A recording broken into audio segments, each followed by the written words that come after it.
So welcome everyone. My name is Verena and I'm the project manager here at Nürnberg Messe for PARTEC, one of the leading international science congresses for particle technology.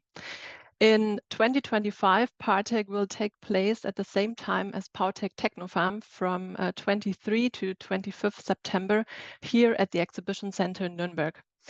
Under the motto, Particles Empowering Tomorrow, Innovations for Our Global World, we are expecting 550 participants, scientists, engineers, doctoral students, and international experts in particle technology.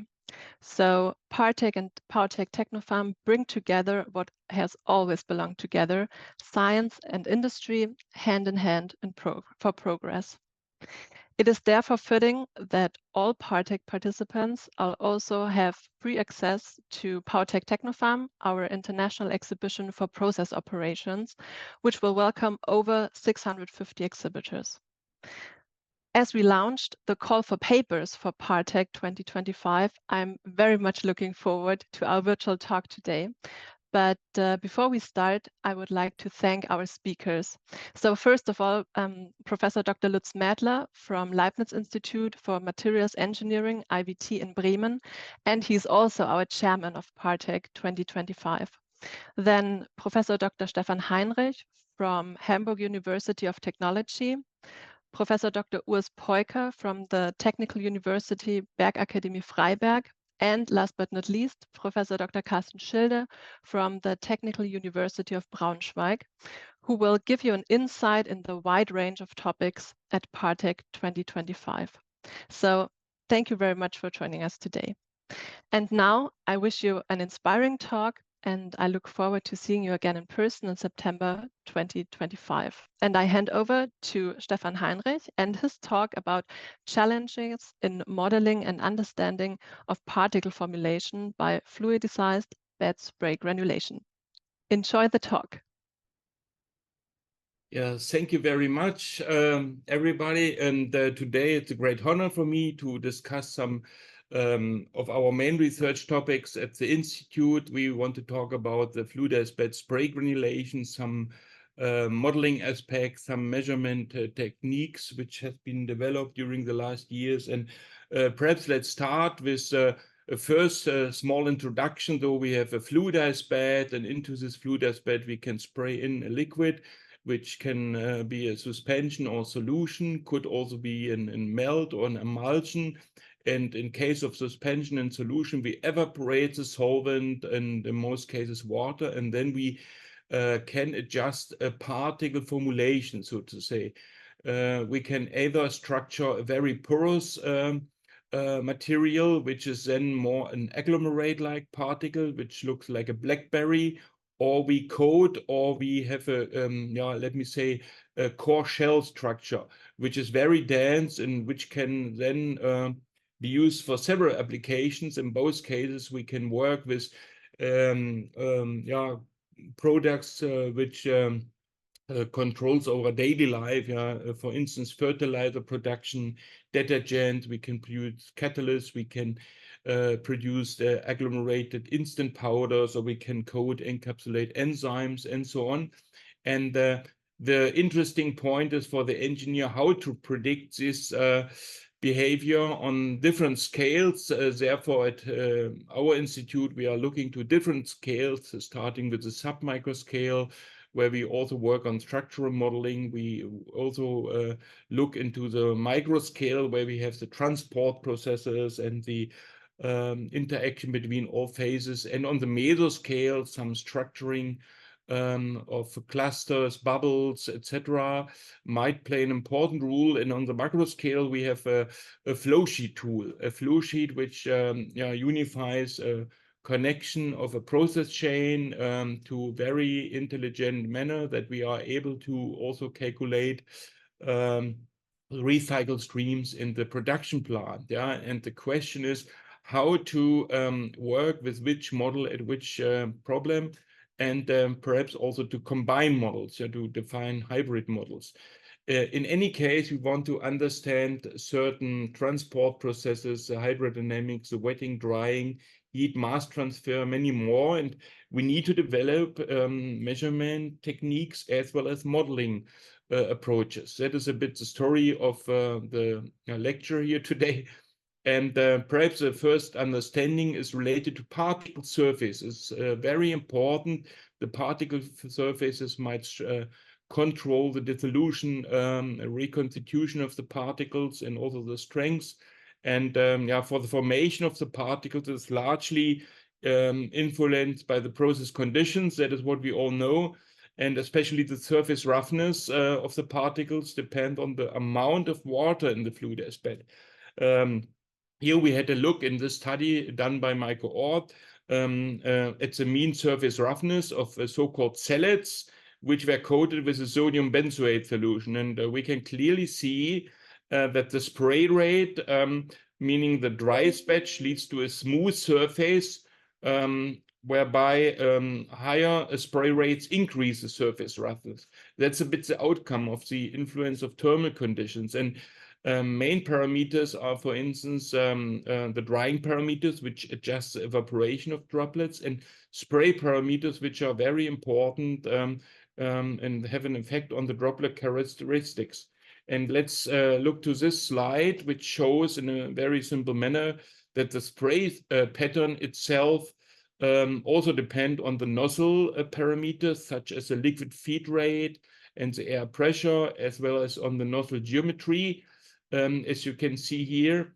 And the spray cone is mainly defined by the droplet height and the spray angle, and which both decrease with increasing spray air pressure. And we have the spray pattern, which defines the wetting and the drying zones in the fluidized bed, which in turn influence the quality of the whole particle surface. And yeah, ALR means air to liquid ratio. Yeah, that is a very important dimensionless parameter. And very important and interesting research at the moment at my institute is been done at the Collaborative Research Center Smart Reactors, which started in August last year. And here we try to develop a smart sensor, meaning it's a particle, so to say, which is functionalized as a sensor and which can detect temperature, moisture, the coating efficiency during granulation, and some perhaps other parameters also in the near future. But here, to measure this surface properties, but also some more directly in the process, is a big picture. Yeah? That is a in situ characterization of a single particle which acts as a sensor. And we are developing a smart sensor particle that records now spatially resolved process data, such as temperature, moisture. We want to go to the autonomous reactor concept. Therefore, we need to look inside the reactor. And what we do here is now, in this data can then be used to identify critical zones, for instance, meaning wet zones or hotspots, yeah, and in the bed to help to ensure a stable process and high product quality. That is also the big goal of the CSC, in German Sonderforschungsbereich. Yeah? And the first prototype will be 25 millimeters in diameter. We are working on that together with the Institute of Mechatronics at our university and the Institute of Microsystems Technology at the University Freiberg in Freiburg, sorry, in Breisgau.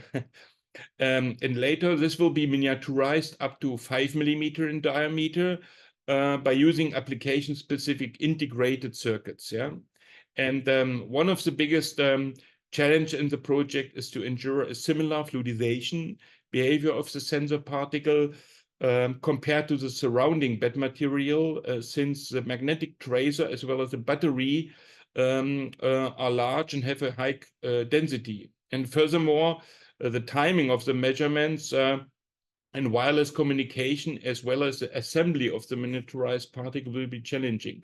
What we need is, of course, a miniaturization and integration of all this information in a very small particle. Has not been done so far. And yeah, and here we can see first results, though for actual, or let me say for circular capacitive electrode, a clear correlation between water content and the phase angle, meaning the lower diagram here can be seen at high frequencies, and the idea is to measure via the impedance spectroscopy. Yeah, that is a bit behind this idea. And for a circular conductive electrode, the amplitude of the impedance correlates for the water content at high frequencies. And that is very important. And we have started now with the sensor. We coded the sensor and we have measured all these signals, and especially at low water content in the range here of particles in a fluidized bed spray granulation process, user experience. The influence of the water content on the impedance amplitude is visible. Yeah, we can clearly see this. And the impedance range and the frequencies at which these correlations are observed are also favorable for the sensor and electronics design. And of course, since the capacitive sensor is suitable to detect the water content, the electrodes can also be inside the sensor particle. That's a bit the next step. And yeah, that is, of course, a clear bridge between the correlation of the moisture and the impedance. Needless to say that we are also working on yeah, micromechanistic modeling. So in fluidized beds in general, we don't just need to understand the wetting and drying conditions or the transport processes in general, but also the particle collisions. And this is important to develop criteria for agglomeration and to understand the liquid mass transfer between the particles, but also the agglomeration behavior. We therefore built a novel setup for to investigate binary particle conditions. Has been done by Urs Peuker, and he is still working on that. Yeah, such as the one as you see in the video on the right-hand side, so you can see a collision between two wet particles, and the question is at which condition particle might stick together. And we are looking with two high-speed cameras from different directions to this yeah, movement and collision. Yeah, and our measurement now set up allows us to analyze the collisions of dry and wet particles, both of equal or unequal size particles, to extract different information from the data. And in this many diagrams, you can see the position at the top left, for instance, the particle size, and therefore also the water film thickness onto the particles during the collision on the top right, and the total velocity on the lower left, as well as the rotation speed and the rotation axis on the lower right. This is, of course, to evaluate model and contact model and parameters, and is valid for the comparison with DM simulations, which is one of our main hobbies, yeah, DM CFD simulations of the whole spray granulation process. But going back to the micromechanics, tracking now the rotation of such small particles is particularly challenging because we need to accurately segment the rotation markers in the video. And what we do, the grayscale is difficult due to lighting conditions, and we make it impossible. It makes it possible to segment these markers with classical threshold algorithms. Therefore, Urs Peuker trained an AI and convolutional neural network to identify the rotation markers, which significantly improved our accuracy. Yeah, it's a post-processing, so to say, that we are not working on that manually. So he works with AI, artificial intelligence. And what came out, perhaps I have to shorten a bit the outcome, we can detect the normal coefficient of restitution. This experimental data now shows us some interesting insights. For example, if we look at very oblique collisions, then of course of dry particles, we can get a normal restitution coefficient, which might be greater than 1, larger than 1. This sounds unexpected, but we can see that the energy conservation on the left diagram, and therefore a restitution coefficient is greater than 1, is indeed possible for dry collisions. And for wet collisions, everything looks as expected. More energy is dissipated. Oh, sorry, I have to go back. And the restitution coefficient is below 1, the black dotted symbols. Yeah, so we compare dry and wet conditions, and yeah, the experimental data now allows us to get some interesting insights into the restitution coefficient.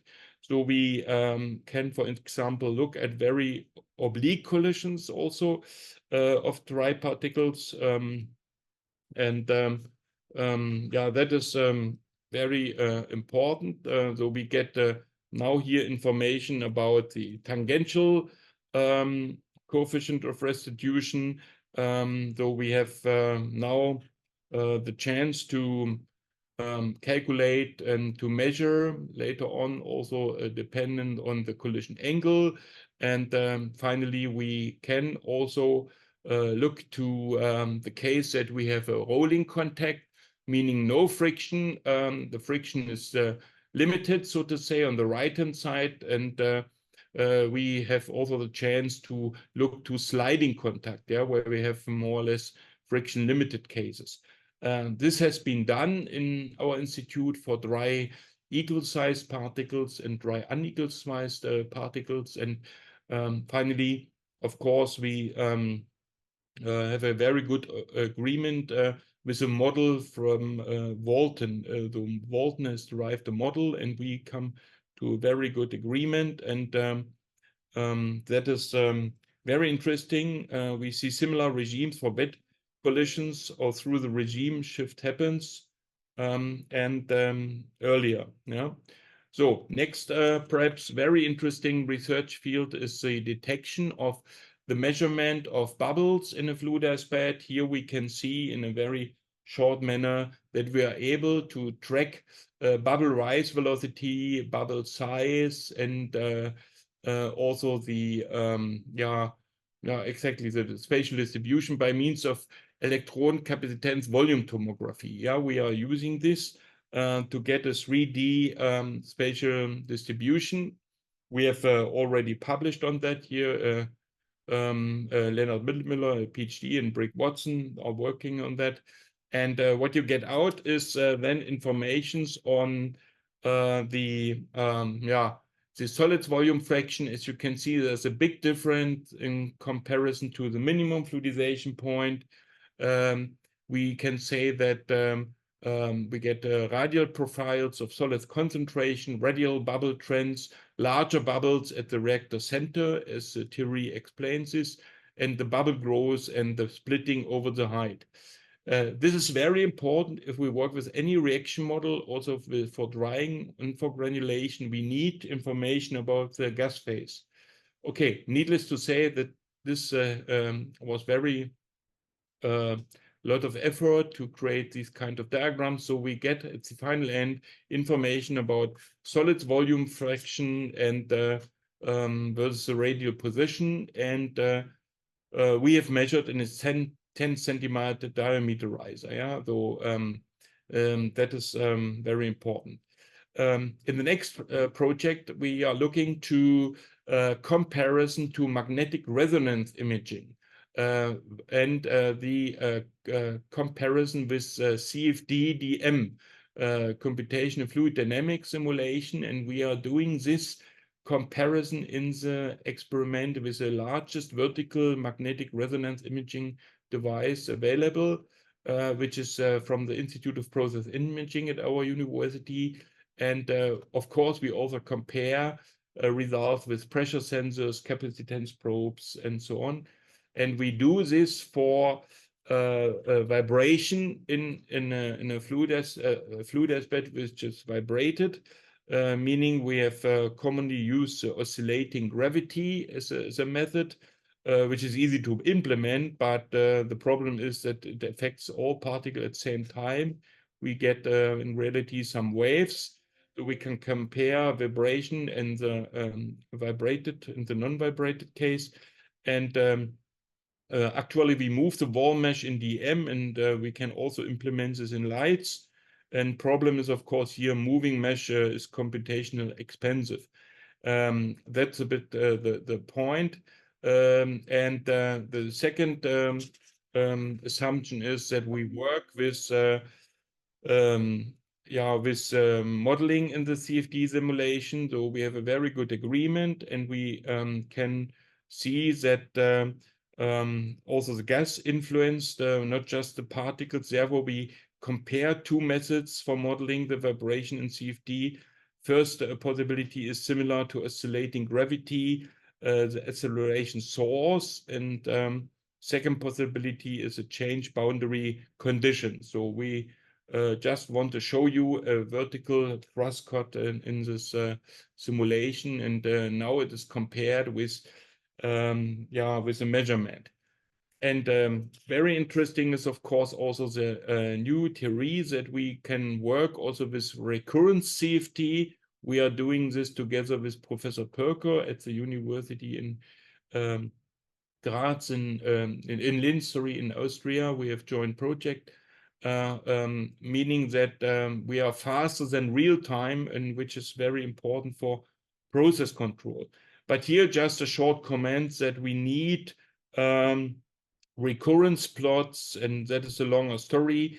We have, so to say, touch topologies, and these topologies will be recalculated to an extrapolated signal, making the simulation very fast.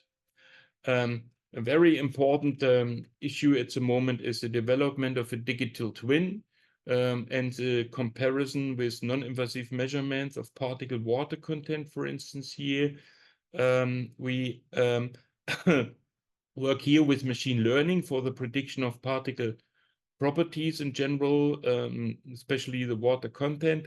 And the idea of the soft sensing, so to say, is that we can fit a black box algorithm to predict the loss on drying based on the actual temperatures and humidities in the fluidized bed. And therefore, we do not need a physical sensor anymore and still achieve accurate prediction, as you can see in the 3 lower validation experiments, for the wetting and drying of solids, so to say.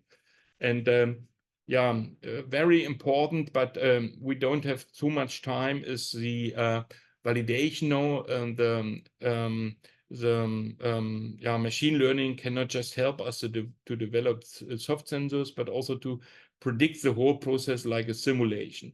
And this is shown here. So we can develop a forecast, so to say. We can compare with inlet measurements, and we can compare with a soft sensor, meaning with a warm-up phase, we start, and then we increase atomization rate into the fluidized bed, and we decrease here the atomization.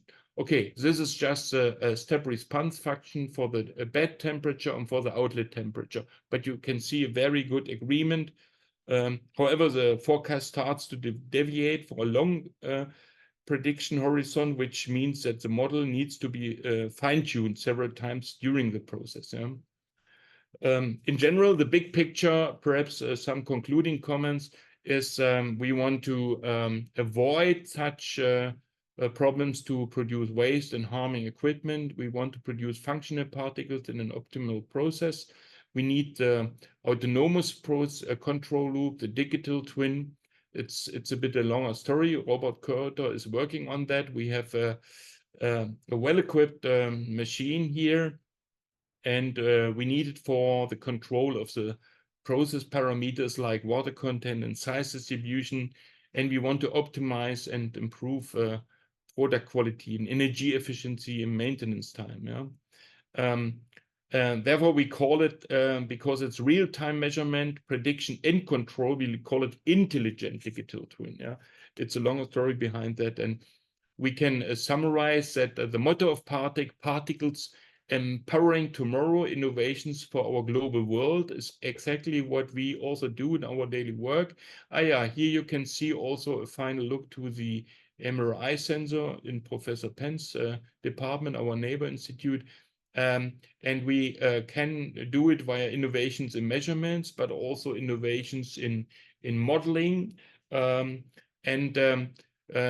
course, there's some outlook. We want to have a smart reactor, which is the topic of our collaborative research center 1615, which is sustainable, multi-purpose, autonomous, resilient, and transferable. Yeah, SMART is not a Mickey Mouse reactor. SMART means this acronym. And we have an intelligent digital twin, and we want to reduce resources, and we want to protect the climate conditions. Yeah, here in process engineering. And last slide is concerned concerning the flow sheet simulation we have developed in Hamburg. DSSOL, which is a dynamic simulation of process chains software that we can connect now fluidized bed spray granulation, but not only. There's many more reactor models available. The whole software is in open source. You can download this via GitHub. And in the meanwhile, maintenance is delivered by DSSOL Tech, which is a spin-off company of our institute. You can see the former PhD students and myself. Yeah, we have founded the company, deliver maintenance. We have also industrial board in this company, BSF and Evonik, which are special partners. And in any case, this flow sheet simulation tool is not only valid for fluidized bed spray granulation, because it's now the topic of the presentation, it's also valid for many other solids process engineering related questions, and we can simulate dynamic solids processes. It can be used for automated optimization and sensitivity analysis. Implementation of any custom model, process models are possible. It calculates energy cost and CO2 balances, so to say, the footprint. And last but not least, there's also some advertisement to my annual university course, which is a professional course on fluidization technology, which is in the second week of November every year, also in this year. And we have invited, as in all the years, renowned speakers from industry and academia. And Professor Sundaresan from Princeton, Professor Tsotsa from Magdeburg, and we are working here in this course on a 3.5-day basis intensively on all these several aspects, which I cannot explain in this few minutes. So therefore, thank you very much for listening to my presentation. And so, I can answer any questions. Thank you very much for your interesting presentation. Yeah, you said it. If you have any questions, please feel free to use the F&A button at the bottom of your screen. If we cannot answer all of your questions, you're also free to contact partec@nürnbergmesse.de, and then we can give you the contact of our speakers. So one question is, in what sense could reactors be smart? Where is the question? What was the question? The question was, in what sense could reactors be smart? Yeah, SMART is, of course, a very important acronym, which says that we have, now let me go back to my presentation, why it's not coming. Yeah, we have a sustainable reactor, we have a multi-purpose. Question is that we can use it with different educts. So if we have several educts, it should also work. It should be autonomous in future, resilient and transferable. Transferable means also a scale up or a scale down. Yeah, it could be also very flexible. And that is a bit now the big story also of our collaborative research center, to develop these kind of self-adjustable geometries also. Yeah, we work also on self-adjustable geometries of the reactor, which might change, for instance, the opening ratio during the process to vary the fluidization behavior depending on, for instance, the coercivity of the material. So the reactor is intelligent, so to say. Thank you. Does smart reactor helps to solve failure in system itself? Yes, of course. For instance, we work also on the detection of anomalies. So with this artificial intelligence soft sensor systems, We have data-driven, but also physics-based models, and we should know 50 minutes before it happens that the nozzle will get clogged, so that we get a bed collapse, so to say. This would be very interesting, and we are also working with the industry, with some companies on that topic. That would be very interesting to adjust these soft sensing on a knowledge module, and the knowledge module is coupled with the control system of the plant. Perfect. Thank you very much. So no questions yet, but I said it, if you have questions after the talk, please write us an email, because we're running a little bit out of time. So then thank you again, Professor Dr. Stefan Heinrich. We're going on with our next talk one step further. It's about heteroaggregates, particle building blocks for many applications. So I look forward to Professor Dr. Lutz Mädler. Thank you very much. The stage is yours. All right, and I take the stage. Thank you much all for coming. So my talk today will be to advertise a little bit on heteroaggregates. And heteroaggregates are actually pretty cool, and because they have a new function when A and B comes together. So the idea is to have particle A and particle B, and as soon as they join, there's a new function that might be called C. And this is because these particles, A and B, they basically promote most of the time some transport processes. They promote transport of charges against those heterocontacts. They promote transport of mass or molecules. They can promote transport of heat, and even they can promote forces and momenta. And so bringing A and B together, that is what we're trying to do here in those heteroaggregates endeavor. And why is this being used? I mean, you could have many, many examples. I have a few here.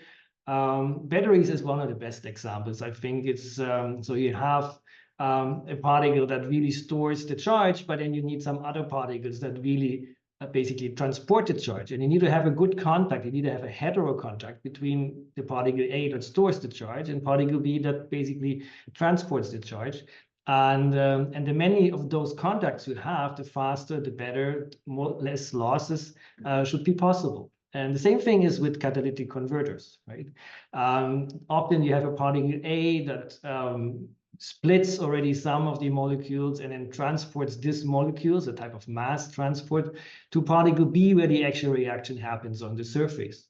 And just imagine gas sensors, like semiconductor gas sensors, and you have a p-type semiconductor particle that has a lot of surface for gases to absorb, and you have an n-type, and these interact in such a way that you have a very specific Fermi level on these interaction and these contacts. And that basically promotes your sensing. And it could go on for several other materials, functional materials, where you have one particle that distributes the heat very well, while the other one is maybe strong, like in car tires. And you probably already know what I'm after with these heterocontacts. So I'm really excited about this. And it's not only me. We have here in Germany, we have a priority program on exactly this topic, and this priority program is called Heteroaggregates, and it's a 6-year funding program. I want to advertise a little bit, done by the German Science Foundation, so it's basic research, and we just almost started the second funding period. It will start in autumn 2024, so already have results, and I'll show you that in a second. And we may even have, and this is important for people here from industry, have transfer projects out of these ideas we're developing. So if you have an idea, okay, I actually have a heterocontact and I would like to emphasize this, to really have more of these contacts, or to have a better function out of these contacts, then that would be one way to talk to us. So we have 18 scientific projects across all Germany in this priority program. And I flash you quickly through it. All this information I show you in the end is available online. But just to give you an idea, right? So who is involved and what they are doing. We have a supersonic flow mixing. of these in order to make these hetero contacts. It's all done in the gas phase, and we have jet fluidized beds. We have people, I can basically check this here with a pointer. We have people doing detection in situ on how these aggregates form. I will talk about this a little bit myself in a few minutes. We have spouted beds, you just have heard about them, and you can also make really cool hetero aggregates with spouted bed reactors. We especially look into applications like batteries, because you need those electrochemical contacts for this. And many projects look at how the dynamics of the gas phase interact with these particles to basically put them together. And these are these projects here. It's many projects also look at different ways of bringing these together. For example, with charge. So maybe one particle has some other charge than the other one, and then they basically come together because of charge differences. And then projects looking at quantification. I show you also here a little bit of this in a second. And we have mechanofusion to bring these particles together. You hear a presentation of Professor Urs Peuker in a second. And we have, of course, modeling, right? It's a very complex process, A and B together. It's flow, it's particles, it's very nice. So Carsten Schilder also will give a talk here, and maybe he even has some ideas on heteroaggregates, or maybe he can put this in his talk right now, because he's also presenting in a few minutes. Okay, so I think I got you a flavor. There's some more projects. I would like you to have a look at those, check them out. We already published something. Being really present at conferences, and whenever you hear heteroaggregates, you think like, oh yeah, that's a pretty cool idea. And we have been at PARTEC 2023, so these are the participants of our priority program, and I promise you there will be more on this in 2025. So stay tuned and send your abstract. Having said all this, you can get that information here online, and I would like to give you in the next couple of minutes a little bit about what we are doing on this. So we basically gas phase mix these heteroaggregates, and I give you an idea about synthesis, characterization, and performance. Officially, I have 5 minutes left, so let's see how I'm doing in 5 minutes.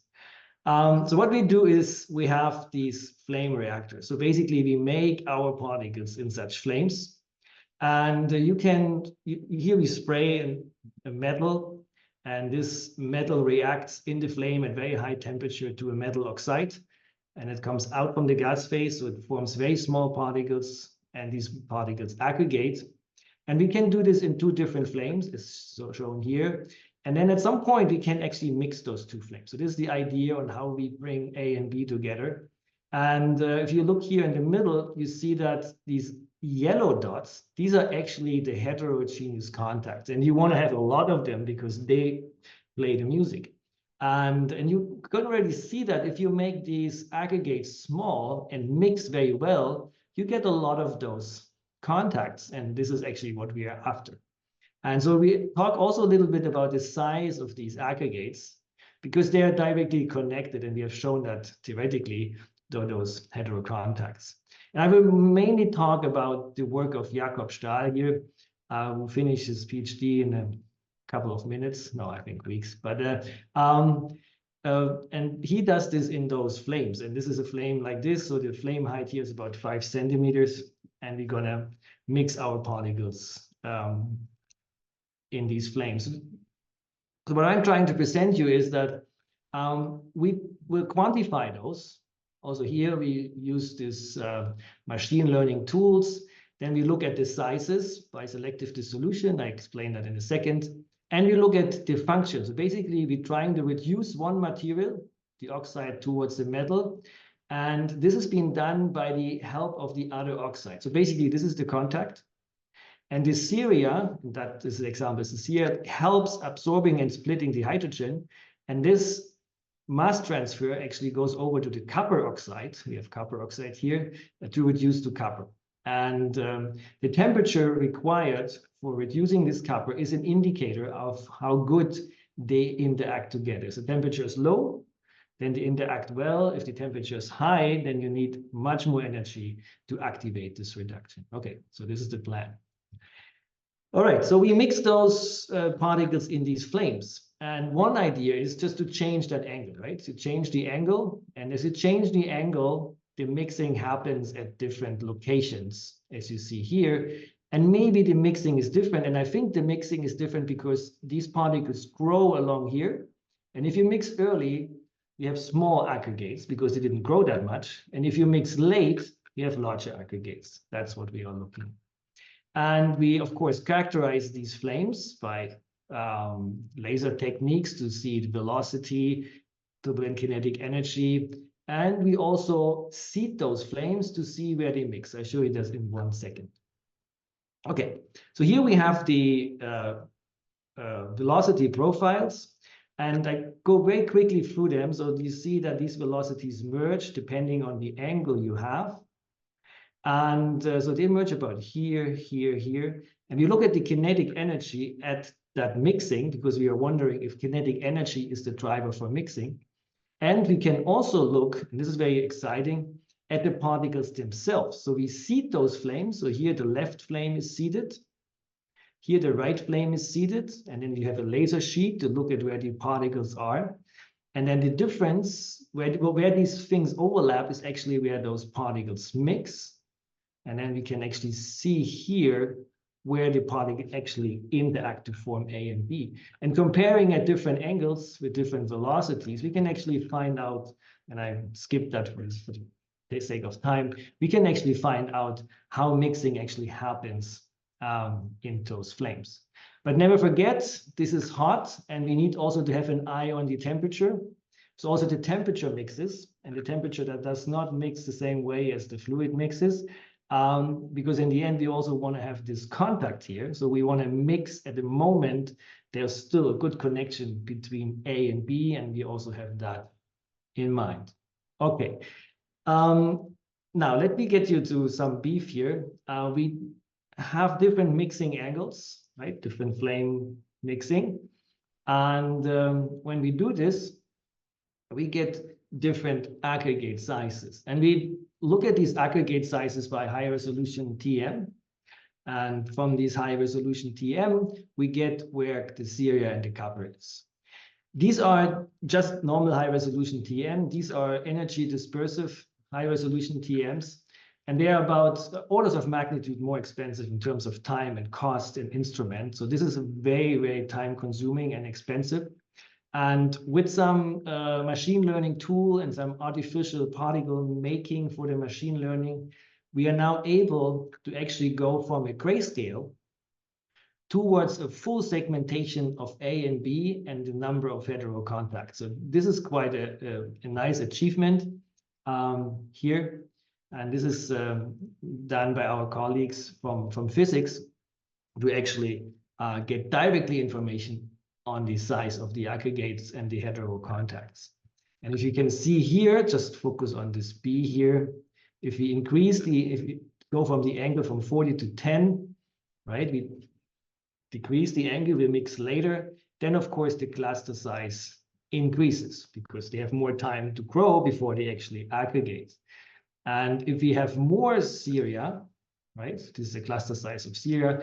Actually, also the cluster size of Syria gets larger. So yes, we have a way of changing the cluster size and then changing these heteroaggregates. And so this is an expensive experiment with all the machine learning and TEM. What we also did is we selectively dissolved the copper to leave the Syria clusters alone. And then we can actually centrifuge those Syria clusters to get their size. And also we see here is we increase the mixing angle, the cluster size gets smaller. So if you have here the smallest clusters like this, you have larger clusters. And if you increase the Syria content, also the aggregates get bigger. Okay, so bigger aggregates in both measurements. And we actually have a very nice correlation between those two techniques, TEM and centrifugation. And with this, we can reduce those aggregates. And this is the reduction temperature. So it's a temperature at which place, so when you have a bump here, that means you have some consumption of hydrogen. At that moment, the copper is being reduced, the copper oxide is being reduced to copper. A low temperature means you don't need much activation energy. So it's a good connection between Syria and copper, so a good interaction between them. So this kind of temperature is an indicator how good the heteroaggregate is. And if you take that reduction temperature and you look at the cluster size, you have a clear correlation, okay? Because if you have small clusters, you have a lot of heteroaggregates, a lot of spillover of hydrogen, a lot of transport of mass, and then you have a lot of heterocontacts. That means you don't need that high activation temperature. That really shows you that they work together. And of course, this fraction of heterocontacts is related to our process parameters. We can basically dial in the fraction of heterocontacts and basically have from our mixing angle of the flame a direct connection to the temperature of the reduction. Okay, it was a bit tour de force. I hope I could show you that we have an idea on these yellow little contacts, that you can actually measure them, that they have an effect on many applications. We have several publications on this. We are happy to check them out. And in the interest of time, I would say that is my presentation. Thank you very much. Thank you very much. So I will check the F&A button now. And if you have any questions, please feel free to type in your question. I said it before, if we could not answer all of your questions because of the time, you're welcome to send your questions to partec@nürnbergmesse.de, and then we will hand it over to our speakers so they could answer your questions afterwards. So I check the button, and now maybe one question. Do we have to characterize heteroaggregate always in 3D, and are there other indirect methods of characterization? Okay, yeah, thank you for your question. So the question goes probably here in this direction. These are all 2D, right? So basically you have a TM, you put them on, and we figured out this works very well as long as the heteroaggregates have a fractal dimension that is smaller than 2. If they get compact, you need to have a 3D representation, and then you have to tilt your TM. That you have to be careful. But if they are fractal dimension smaller than 2, this works. But on the other hand, the dissolution part always works. Doesn't matter if they are compact or not. Thanks for the question.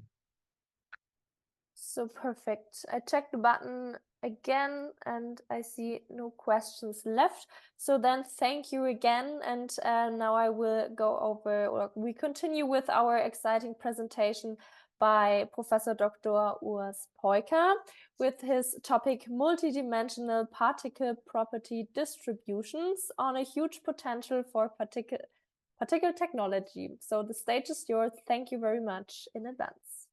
Okay, thank you for the nice introduction. And actually, I really like the 2 prior talks because actually they really showed why we need a little bit more detailed description of particle systems.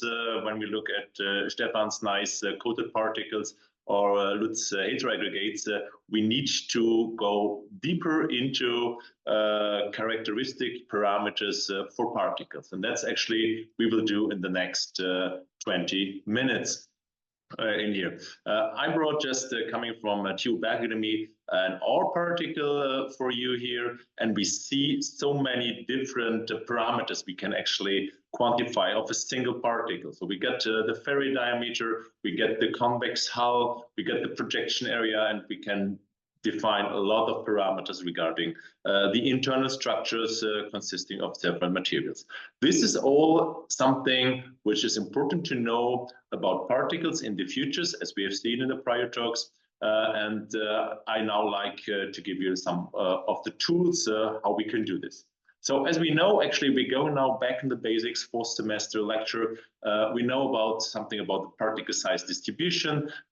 We are just grouping the particles in certain fractions, and we can deduct the density distribution. in here. So particles in a certain interval divided for the overall amount of particles and the interval width. So we can actually build those columns of histograms. We know about that. But what's happening actually if we enter a second quantity in here? So if we do not have just one quantity, but two quantities. So we dealing now with two classes, fraction between the property X and the property Y, and we are still defining this part and this density distribution dividing by the total quantity, the width of the interval X and the width of the interval delta Y. And so we come to a quite close definition of the two-dimensional case. I don't want to extend this in the 3, 4, 5-dimensional case, but you can imagine that sometimes perhaps it's even important to know about more than 2 or 3 dimensions of the particle, like size, shape, composition, and application properties, and they are all distributed properties of a particle system. So, but here we're discussing only the two-dimensional case, and we get, let me say, doublets of properties x1, y1, and here we get a certain mass of particles actually belong to this class. Perhaps makes it a little bit more clear if we are looking into our histogram. Now our histogram is not on the single parameter axis, but it's in a parameter area from x and y, and we see here all the particles actually being here in the blue histogram, all belonging within this interval delta xi and the interval delta yj, all particles having a certain size and, for instance, a certain shape factor are belonging to this fraction. In this fraction, actually, we get smaller particle size, the same shape factor, and here we get the same particle size and higher shape factor. So we can group the particles as we did it in the one-dimensional case for the one-dimensional particle size distribution. But now we're stepping forward to the particle property distribution. And actually, my idea, and actually this is also the outcome of a priority program of the German Science Foundation, is actually to make the world of particle technology to go out from the one-dimensional case to take the two or multidimensional distributions to describe better our particle systems, and with that actually coming to better process functions and modeling of our systems. So a little bit of maths looks a little bit weird, but actually it's quite simple. This is the way from the density distribution to the cumulative sum or the cumulative distribution. For one-dimensional case, we have typically the summing up over one parameter or the integral over one parameter. Now we have to sum up or to integrate over both parameters. We have here still in the definition the density distribution. We get here our two parameters for the two-dimensional case, and we are summing actually in our histogram over both parameters in here from x min to x and y min to y, and then we get the parameter of the cumulative sum. So it could be going far in the size range and just a little bit in the shape range, or we go far in the shape range and a little bit in the size range. So we get different parameters, and so we're choosing different parameters y and x in the integration part. But we still have some definitions. We can, for sake of time, just drop out where the cumulative sum is 0 and where it becomes 1. And so now we see here the cumulative sum of the two-dimensional case with the parameter x and y. We're seeing here there are no particles below x min and no particles actually below y min. And here we're growing, and 100% the particles actually have the properties being above x6 and above y6. So quite the same, but now in the two-dimensional case, like a one-dimensional distribution. We see here, we're coming to that in a moment, the one-dimensional distribution of y in the projection area. So, and that's the point. How can we connect the two-dimensional distributions or the multi-dimensional distributions to the lower dimensional or one-dimensional distribution? This is quite simple. We get here, this is our information where we group our particle properties in different property classes. We got here the property class x1, y1 with this certain amount. And when we look here at this row, all those masses, delta m's, have the same property y1, but they are different in the parameter x. And if we are now summing up all those individual fractions to one fraction, being independent of x, but still dependent of y, because we get still y1. So actually summing up or integrating over one parameter transfers us from the two-dimensional distribution to the one-dimensional distribution. In the math, this is called so-called marginal distribution. We see here the summing up over one parameter or integrating over one parameter over the entire variety of the second parameter. And with that, we got a quick step to the lower dimensional or one-dimensional particle size distribution, which we know actually by heart since we are all dealing with particle technology. So let us have a look. So we have here just one data set, and from optical measurements, we get some reference diameter, and we get some shape factor in here. This is the aspect ratio, and this is the particle size being recorded by the Partran optical system. So what we see here, the density distribution of the mass of the particles. We see here also the unit or the dimension of this density distribution is 1 divided by the length, because actually we have here the length of as one parameter, and the second parameter is dimensionless. If the second parameter would be also dedicated to some dimension, we would have here a different dimension, just for the sake of the formula. We also see that it's quite difficult to discuss and to look and to print those three-dimensional histograms. That's why multi-dimensional distributions should more be plotted, at least the two-dimensional ones, as heat plots, where the color code describes actually where the most particles or no particles are. So the more yellow the color becomes, there are no particles. The more bluish the color becomes, there are many particles. And we see here actually that at this property at about 200 to 230 micron and a shape aspect ratio of 0.8, we get most of the particles. Yeah? And we see here also at the marginal distributions in the diagram how to read this. This is the size distribution, and this is the shape factor or the aspect ratio distribution. And they're integrated into that direction for the size distribution, into that direction for the shape distribution. A big question is, well, actually, am I able to set up this two-dimensional distribution when I know only the marginal distribution?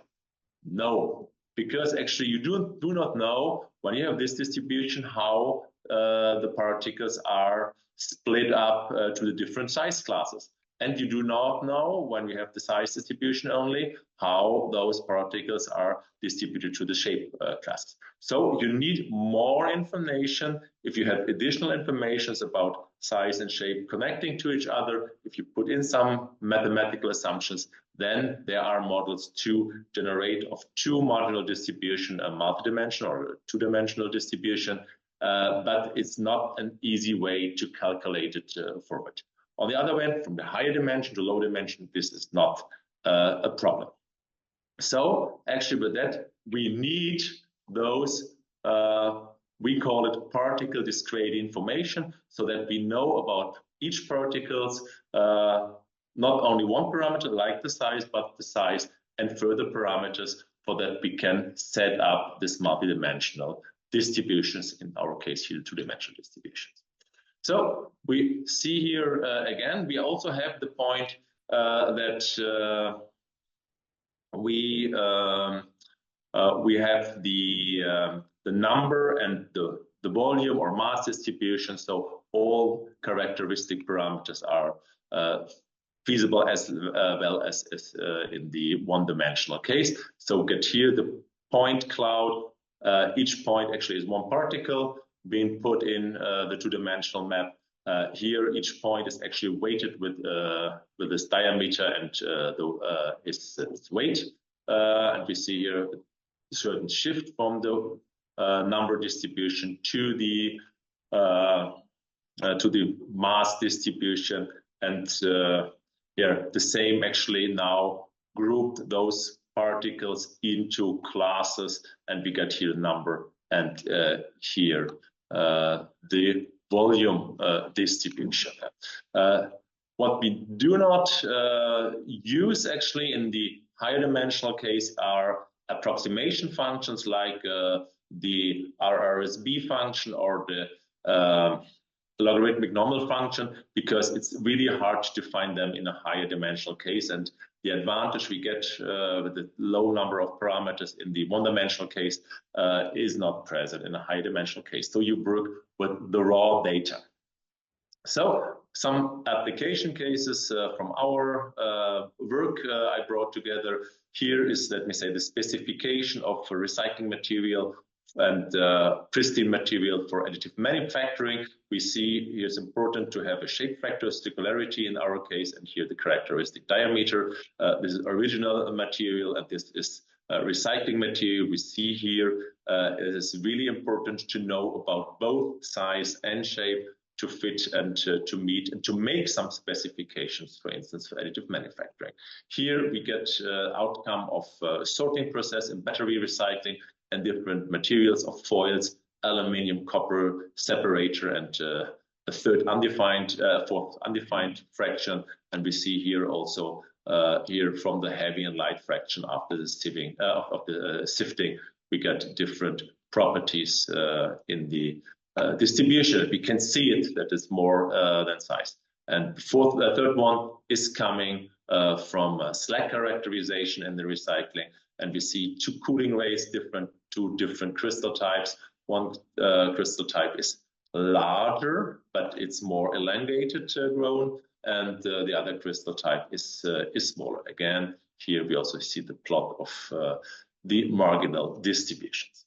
But now, knowing about those multidimensional possibility to characterize and to communicate particle properties, we like also to work with these distributions. So, and one important point in particle technology is actually separating particle systems to get a concentrate, to get a coarse fraction or fine fraction, where the particles are in, which fulfill our specifications. It's getting more complicated, actually a few more than one particle property to follow.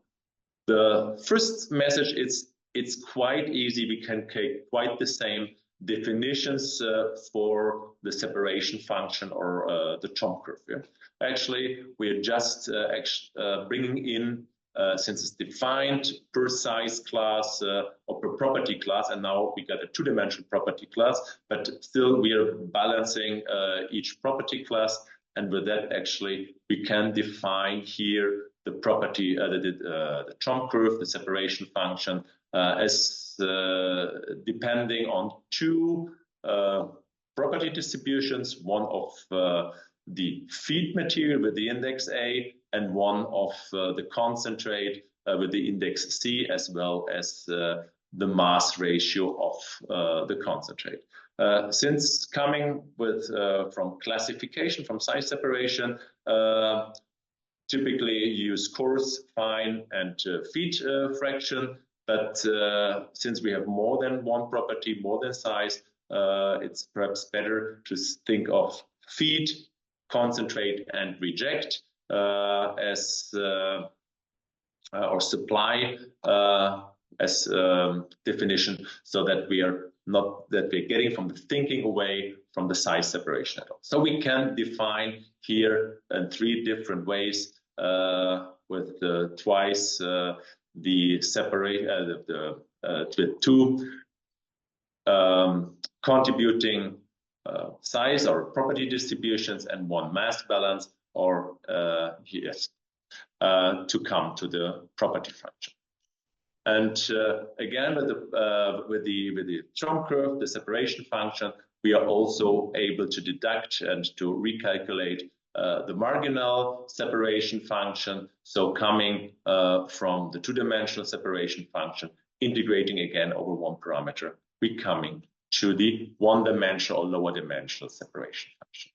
And here just a showcase brought up to you. We got different material streams, all the different material streams we're needing.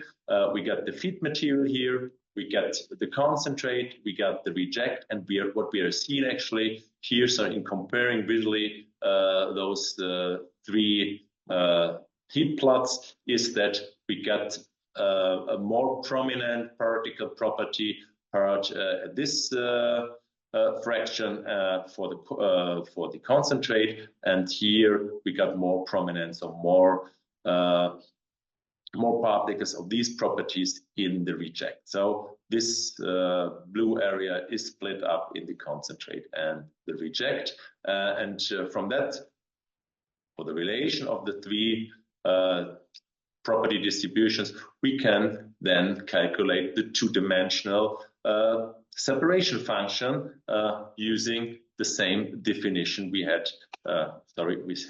here. So using the concentrate, using the supply, and the mass split. And with that, actually, we see here a clear separation of the entire area where we get 100%, so all the material is going to the concentrate, and 0%, all the material is going to the reject, and we get here a transition area where actually our Trump curve, our separation function is present. To characterize separation, we do not have now 1 point like the median split size of a Trump curve, but we now have a median split line over the 2-dimensional part, saying, okay, here at this line, we get a 50-50 probability that the particle is going either to the reject or to the concentrate. Furthermore, we got the 10 and 90% line as well plotted into the part. And important thing actually we can discuss further is if we look at the marginal Trump or separation curves, we see here something interesting. They are not really perfect here. Yeah? So we get a quite good separation in the 2-dimensional case, but for the 1-dimensional case, this is an awful bad performance because actually we are not coming to 100% for the individual property, but in the 2-dimensional case, it makes sense. It's a really efficient separation. And but the final step I like to discuss with you actually, what does this median separation or split line can be interpreted? What can we learn from this? And I brought you some showcases with me. So we get here a real multidimensional separation for the case 1. We get the comparable selectivity to the 2 properties, material parameter called it and particle size. Yeah. The second line, if we get a real curved line, we get some effects called in German Gleichfälligkeit, large particles with low material parameter and small particles high material parameter, like large particles low density, small particles high density behave quite the same. Then we get a side curved line, and we get just a few particles here in the reject. Then we get the 2 either horizontal or vertical lines. If the lines are horizontal or vertical, they are only selective to 1 particle parameter, like particle size here for the case 3, and material parameter for the case 4. And then we get here something up. If we just cut 1 edge out of the entire property area, this is hint that you get put two consecutive separation steps, one apart parameter 1 and the second one according parameter 2, because we get just this cut out here. If you have a very good multidimensional separation, then you can also have this type 5 behavior. So at the end, just application case, here is the density separation of a real ore, and published by Schach et Buchmann some years ago. And we see here, this is the feed property function, and also important point, the entire field here of the properties is not filled with each material. So we have here a liberated ore. We see here the target property or target material cassiterite with a high density, and here we get some intergrown and gang materials. We get some still intergrown materials in between, but nevertheless the liberation is quite well. And with that, actually, from that in the density distribution, it has been deducted from the experimental data, this two-dimensional separation function. Being honest, the multi-dimensional and two-dimensional separation function has been around for a long, long time, but we haven't seen it as a multi-dimensional separation function. We have just discussed the borderline marginal cases. Actually, also the effect of the fish hook in the hydrocyclone is coming from the higher dimensional properties bringing into the game. So let us conclude, and I hope I stick into the time. The world of particles is multidimensional, yeah, but we can describe it formally, and we can just expand our world the definition of particle size distribution. Yeah. The basis of this description is the so-called particle discrete data. We have to have information at the same time for a particle size and composition, size and shape, size and shape and composition, and so on. We need these connections. Yeah, it is not directly possible to calculate, to predict from one-dimensional, lower-dimensional property distributions. Yeah. And regarding on the separation, we can work also with these multidimensional particle size distributions. A multidimensional separation function can be formally determined with the same process and the same formalism as in the one-dimensional case. Yeah. We can also extract one-dimensional separation function, as we know from the lower dimensional property distributions. And just for the two-dimensional case, we have also to rethink our way to describe and to quantify separation. Now we have a median separation line and no longer a median separation particle size. Okay, thank you, and I'm looking forward to your questions. Thank you very much, Mr. Professor Dr. Urs Peuker. So you can now type in your questions to the F&A button if you have some. We will wait a few minutes that you can type, and if you don't have any questions, we go further. But I would say we're taking one moment.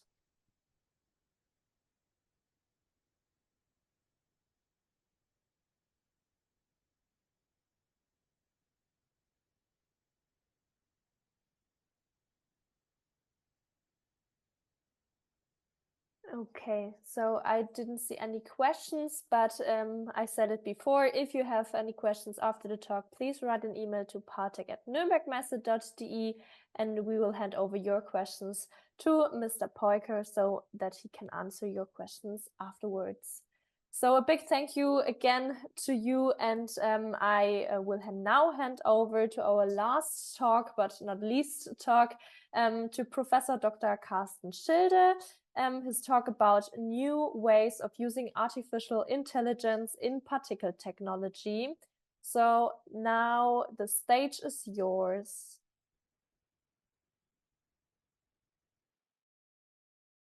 Thanks for the nice introduction. And I would also like to welcome everyone to the last talks, which is on new ways of using artificial intelligence in particle technology. I will give in the next around 20 minutes, a few examples how to use it, starting with some easier cases and then getting more and more complicated. At the end, it's all about workflows. So normally it's not using a single method and not from machine learning or artificial intelligence. Typically, it's a way how to combine different methods in order to reach a certain goal, which will be aimed in particle technology. Before starting with the presentation, I would like to go a little bit deeper into the evolution of modeling. We are starting in particle technology from the physics-based modeling, which is due to the visions and ideas from Professor Rumpf from the last century, where we use physical laws and try to identify phenomena, mechanisms, and model them. And since around 2 decades, we are also started with numerical modeling and particle technology. That means especially the discrete element method we are using in order to identify these mechanisms and relationships on a particulate level, which are different to access experimentally. And this helps us to bring more information into our physics-based modeling. And when we go further, we are having the last 5 to 10 years after the second AI winter, we have again a rise in this data-driven modeling methods, more or less coming from machine learning, where we analyze a bunch of data in order to derive models, which are typically black box models. And now in the last years, it's coming up to make something more out of it, to combine the physics-based modeling approaches with the data-driven modeling approaches, which is then called hybrid modeling, which is then much more adaptable and accurate. And if we take a look back on the last 2 years, we are then getting a new area, which is then called explainable AI. And I tried to address everything here in the common slides. So from particle technology point of view, at the end, we have our customized products, which are, of course, have their application-related properties, which are related to the material on the one hand, but also on the structures we obtain from the full process chain. That means every process step in the full process chain influences our final products, and that means also the application-related properties, starting from nano and microparticle synthesis, where surface modification, further formulation and process steps, which can be analyzed via physics-based modeling, which we do traditionally in particle technology, and also can be enhanced and combined with discrete element modeling, also combined with computational fluid dynamics, which was done in the last 20 years. And now we have also additional methods which we can combine and add to our existing approaches, which are based on machine learning and artificial intelligence, with a lot of different methods, which are not only artificial neural networks, but much more. And if we are dealing with machine learning and artificial intelligence methods in particle technology, typically we have this starting point, starting from machine learning black box modeling. This is meant by a predictive modeling, but often these methods are difficult to transfer if you have new geometries, different process scales, or different materials. So we have some challenges there, but if we are able to predict our system, then we have opportunities to have process optimization, we have fault detection, as we have seen before, or we are also able to have at least process control issues. However, we have high demands since we need a lot of data. That means high demands on experimental setups, fast sample generation, unambiguous parameter variations. We need a complete and defined record of input-output variables. We cannot allow us to have some important output parameters missing here. And this also set high demands on the measurement technologies, going to new online inline measurement technologies, as we have also today seen before. We have soft sensors, we have transfer function between soft sensors from the measurement to our laboratory ideal measurement scale. And we need to think also about other issues, especially how to bring now physics inside our system and on our data-driven modeling in order to get some hybrid models out of it, or explainable AI. And now I want to start with some examples, starting with the non-explainable and non-hybrid models, which you have already seen today in some various manners. I'm starting with a simple one, coming from SEM images, where we want to derive a segmentation algorithm, and based on this segmentation algorithm, we want to derive particle property distributions, that mean particle size distribution, elongation, sphericity distributions. But in order to train this segmentation algorithm, we need a lot of SEM images, which are in the range of several hundreds to thousands of images, which are difficult to obtain in reality.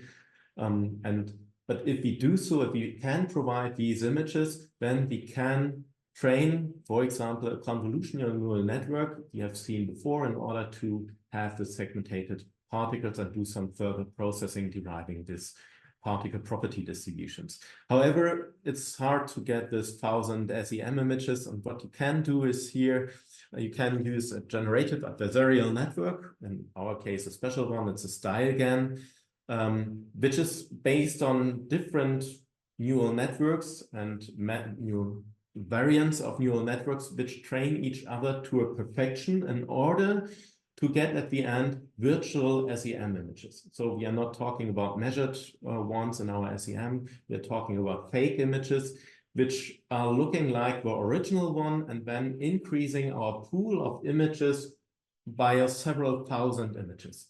And based on these images, we can then train our method in order to get our segmentation algorithm. And that means at the end, we can start with 20 to 30 SEM images, creating thousands of virtual images, and then having at the end a segmentation algorithm which would not be possible if we leave this step. And just to get an impression how it looks like, so we have here on this slide 2 images, and one of it is the real one and one is a virtual created one, which is just for the purpose of having a basis for the training of the segmentation algorithm. If we are able to have the segmentation algorithm afterwards, we can use, for example, the projection area for further processing. And further processing is, for example, to recreate a 3D particle out of a 2D projection area.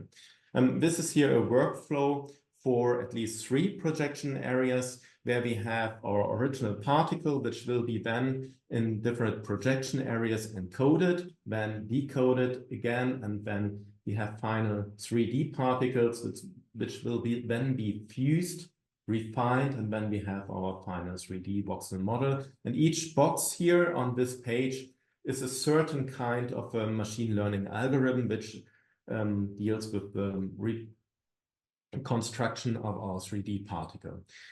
This works, of course, for 3 projection areas, but you can also reduce it just to 1 projection area. And if you have particles which are produced by the same production step, for example, by grinding process, they show self-similarities. And due to the self-similarities, you are able to reconstruct a 3D particle just with the knowledge of 1 projection area. And that this works, I will show in the following slides. But first, after we have our final voxel model, we also need to do some traditional algorithms like Marching Cube algorithm, Laplacian smoothing, in order to get our final virtual 3D particle. And then based on that, we can derive an STL file or a point cloud. And based on the point cloud and the STL file, we can then get our flatness and sphericity, elongation, and aspect ratio. We can do this for every particle in our SEM image. And then we get a distribution of all these particulate properties. And that this works, I've shown here in this image where we have, just for an example, micro CT images. We have 2D projections on the left side, and based on these projections, we use our StyleGAN generator, creating 3D particles, compare these 3D particles to our real evaluated particulate 3D measurement data, and then comparing also the distributions. And this matches quite well if you have self-similarity in the production process of the particles. That means in this case, they are produced via grinding. Now I would like to switch to another system. Now we talked about just the traditional image reconstruction and segmentation algorithm and all this stuff. Now I would like to go a little bit deeper into simulation modeling. Here we have a DEM simulation of a vertical steered media mill with our stirrer and our grinding beads. In between the product is ground. And we divided this simulation process into 30,000 voxels. And now we predict for every voxel the stress energy and the relative velocity in the system via a huge artificial neural network. And then we can compare the simulation and our prediction above and the simulation below and different cross sections of our steered media mill. If we take a deeper look on our relative velocity distribution and zoom in a little bit, we can identify some differences between the prediction and the simulation, but it looks quite odd. What we can do now is we can do this for 10 simulations, and then we have the three-dimensional distribution of velocities, stresses, forces, and then we can interpolate and predict every set of parameters in between these simulations and the three-dimensional distribution. And what we can also do since these simulations are computationally very costly, we can also use these voxels here in this simulation in order to train a separate machine learning or neural network, which represents the forces, movements, angular velocities, accelerations of each particle in each of this volume, depending on the local confinement. And if we train a neural network for all these voxels, we have a model which describes the overall particulate behavior. That means we can skip our DEM simulation and go into a mesh-based simulation, similar to the CFD simulation, but instead of solving the Navier-Stokes equation, we are now solving a huge a huge artificial neural network for each cell, and then we are a factor of 100 to 1,000 faster instead of doing the DEM simulations. Of course, you need to take the time into account into the training. It's more tesseract training than representative volume element training. But if you do so, you see, I go back in the slides, that your prediction and your simulation, or the simulation with DEM and the simulation with the new method is in relative good correlation. Here are some examples that you can also use some geometries and put it inside.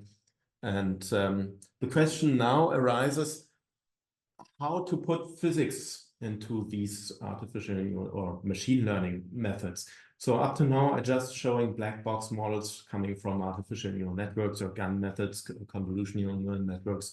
The question is now, this black box character of an artificial neural network, how can we explain it?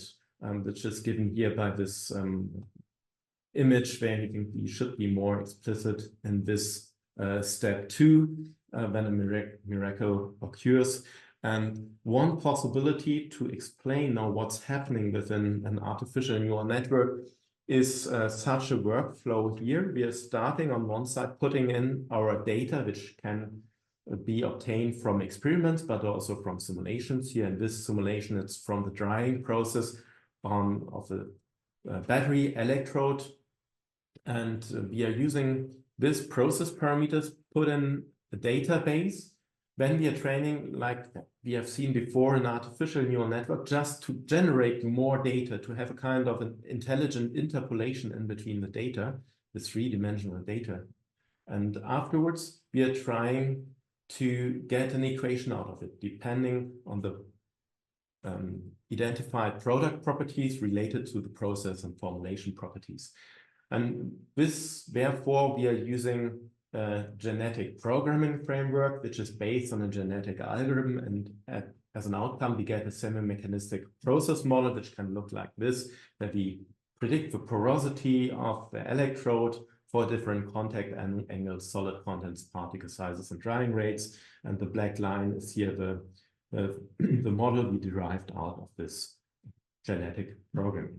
So here's a very easy overview on how we implement this framework. It's based in principle on this tree structure we see at the bottom of the slides. This tree structure represents our equation, and due to the principles of evolution, like population, selection, crossover, and mutation, we are changing these equations, searching for the best one. Typically, this is at the end an empirical equation, and in order to get now physics inside, we have, for example, the mathematics knowledge on the upper left on the slides, which is we put in our framework a P-theorem and some other submodels, subprograms. For example, we have an equation library where we can put in shortcut models and all existing models from literature, which will be then partially or fully checked if they are part of the solution. We have some other features like neural networks, graphical networks, symbolic transformers, which then searching for similar segments in order to derive the most physical-based equation. Of course, we have some other subprograms which can be then here just clicked in our graphical user interface we designed for our hybrid modeling. You can load in the data, you can identify the most important parameters, and then for the most important parameters, you can do such hybrid modeling. This on the right side here is an example for extrusion process of an electrode slurry from the lithium electrode production process, where we derive a model based on the solid contents, on the stress intensity of the screw, and of course on the volume flow. However, depending on the noise of the measurement data, this equation will be much more or less accurate. This is one possibility which we called hybrid modeling, in this case here for battery processes. There's another one which can then use, for example, this hybrid modeling, which you all know, or everyone knows as, for example, ChatGPT or GPT-4. And this is a transformer network, a large language model. And this typically everyone knows that if you ask ChatGPT very deep, he is visioning a little bit, he has no clue about the answer. But in principle, you can use these kind of language models or transformer models to make some experts out of them. You can use some literature, for example, the literature of fluidized bed drying from all over the world. You can train your transformer network only with this literature and making a kind of an expert who has process knowledge and can help you identifying mechanism, discussing results, and also give you equations and some data interpretation. In our case, we are not using ChatGPT, we are using open source versions. We can train here in our web-based user interface.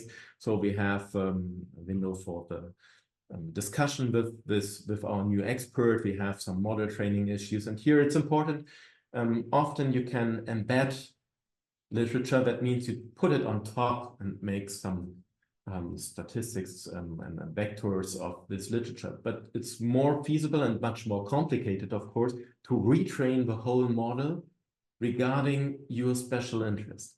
And I think this is the last slide now, where we did it. We trained an expert who was doing CFD simulations.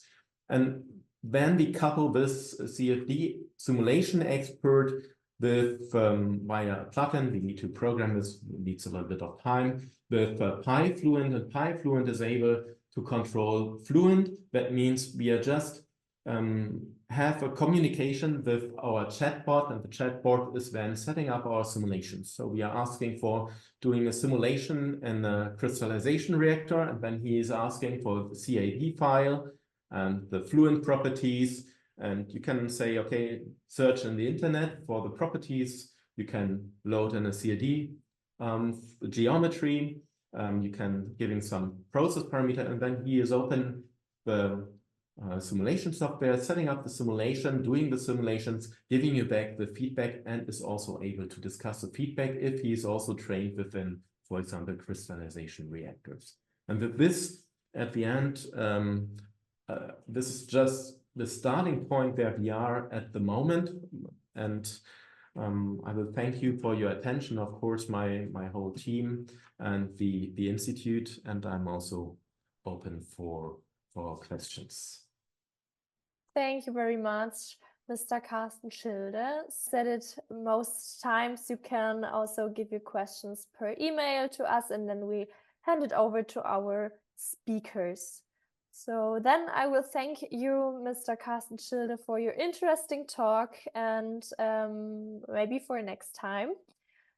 So some informations for you. We're at the end of the talk now, and I'm glad that you're participating. So the upcoming dates and topics of the virtual talk series can be found on our website on www.pautek-technofarm.com/en/events-program, or on our social media platform LinkedIn. So stay tuned and feel free to join us again. And we're also very much looking forward to welcoming you to PARTEC, Technofarm and Fachpack from 23 to 25 September 2025. So if you would like to take part in PARTEC 2025, you're welcome to read through our call for papers on our new website at www.partec.info and submit your abstracts by January 10, 2025. So have a nice day and see you soon. Bye.